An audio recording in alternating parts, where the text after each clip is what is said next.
up, you just brought up a good point, Rod. You said that he's known for Sons of Anarchy, the show. Yeah, Charlie Hunnam, yeah. And speaking of all things hogs. Going to ride off into the sunset, are you? Port Dover, Yep. Friday the 13th, it's happening. And joining us this morning is? Councillor Amy Martin, who's from Norfolk County but represents Port Dover. And Councillor, thank you very much for joining us this morning. Good morning, Amy. It's Roger and Dina here. Thank you for having me. Good morning. Perfect segue. This is almost 4 decades old now, and I guess you guys average about 2 a year, but this one is a little different than what we've seen from before.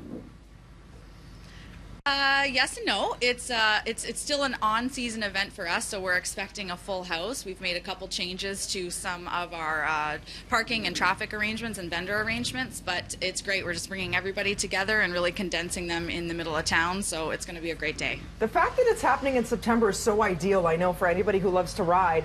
And the next one won't happen until December. So the weather's going to be much different. And I do hear that this gathering is expected to be so large that it really is one of the biggest in the world when it comes to a one-day event. Is that true? Like, what are the numbers looking like so far? Very true. It's hard to gauge the numbers at this point in time, but these on-season events bring in over 200,000 people in a community that typically sees around 7,000.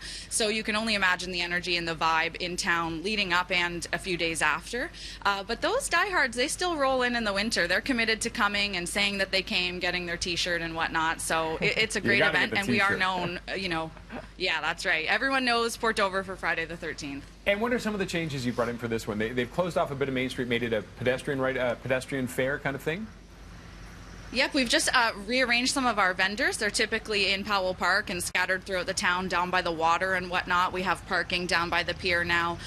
So we still have our Main Street parking, which is great, but there's a block and a bit of Main Street that now have vendors condensed for some foot traffic throughout. Speaking of, I know all the hotels have been booked up for a long time. People are like, good luck, maybe you'll get a super expensive, Airbnb. So most people ride in from Niagara Falls. What do people love so much about this drive and then the day? What is there to do all day long?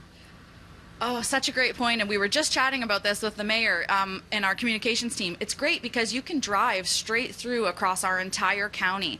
And what that does is it brings tourism and return visits back in the future. And it is remarkable. Like the economic drivers that sustain our community for, the months to come after the event are just outstanding. So people can see one end of Norfolk to the other on their way through for the event. And like I said, they're coming for that T-shirt. They're coming to visit the beer tents, and the live entertainment is phenomenal.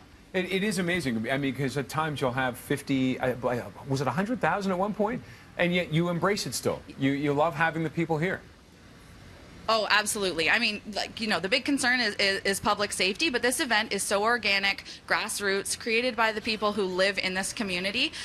We couldn't stop it if we wanted to. We love it. We are so grateful that everyone comes to Port Dover, and the business owners appreciate it, and we think you guys should make your way down. Hey, Rod has a bike. I got a bicycle, not quite a motorbike. Might take me a couple hours to get down we see there. all kinds. All right.